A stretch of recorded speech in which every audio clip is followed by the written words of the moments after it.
አዲስ አበባ የመጣችሁ ዘማሪያንና መምህራን ወደዚህ ብቅ በሉልኝ። አንዴ መምህር ያሬድ አለሙ፣ ላይከ ወንጌል ብዙአየሁ ተስፋዬ፣ ዘማሪት ጽጌረዳ፣ ዘማሪት መግደላዊት እና እንደዚሁ ዲያቆን ኃይለ አብ ግርማ ወደዚህ ጋር ወደዚህ በጣም ጥሩ።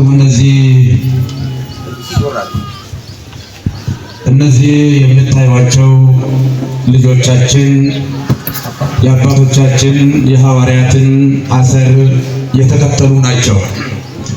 አገልግሎታቸውንም ትምህርታቸውንም መዝሙራቸውንም እንዳያችሁ እንደሰማችሁ በጣም ልብን የሚያረሰርስ ነገረ ክርስቶስን ማዕከል ያደረገ በጣም አዳኝና መድኃኒት የሆነ መልእክትና መዝሙር ነው ያሰሙ ከትላንትና ጀምሮ። ጉባኤውን ልዩ የሚያደርገው እነዚህ ልጆች እኔ ጋር ደውለው ማስተማር እንፈልጋለን፣ መዘመር እንፈልጋለን፣ አበል አንፈልግም፣ ሰውንም አናስቸግርም፣ ምናልባት ማደሪያ ያስፈልገን ይሆናል ብለው ሲነግሩኝ ከመጋቢያ ኃይለ ፈቃዱ ጋር ሲነጋገር እጅግ በጣም ነው የገረመኝ። በተለይ ጉባኤ ቢዝነስ በሆነበት ገንዘብ በሆነበት ንግድ በሆነበት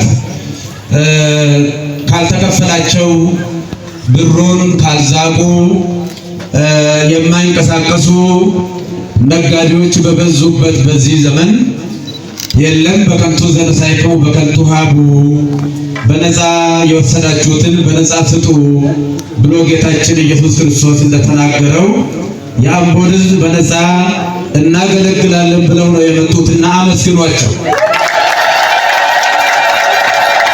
በእውነት እናንተ ያሉትን ያብዛልን መድኃኒዓለም።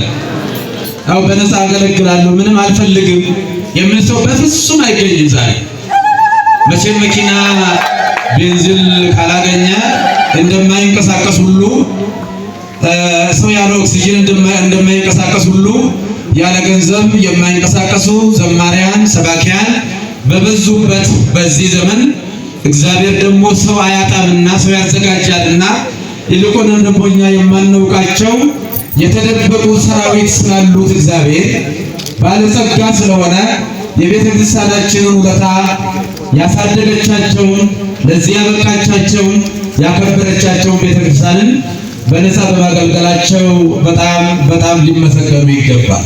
ይህ ትልቅ ስራ ነው።